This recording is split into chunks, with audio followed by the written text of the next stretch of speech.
Voter কার্ডের এই ছবিটা দেখে আমি তো নিজেকেই নিজে চিনতে পারছি না, এত বাজে ছবি আসে।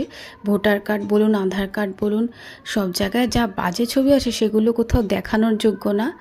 তো এই ভোট ছিল শেষ দফার, তো ভোট দিতেই যাচ্ছিলাম। পাড়াটা এত সুন্দরভাবে সেজে উঠেছে, সত্যিই গণতান্ত্রিক উৎসব। পুরো রাস্তা ফাঁকা, আর শুধু রাস্তায় রাস্তায় এই কজন এজেন্ট বসে আছে।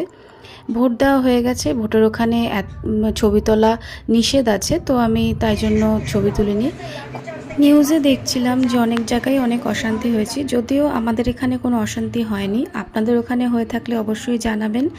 আর আমুলের কুলফি খাওয়ার ইচ্ছা ছিল, কিন্তু দোকান সবই বন্ধ, তো শেষে সেটা আর খাওয়া হয়নি। আর এরপরে পঞ্চায়েত 3 ওয়েব সিরিজটা কমপ্লিট করলাম দেখা। যদি ভিডিওটা ভালো লাগে প্লিজ সাবস্ক্রাইব।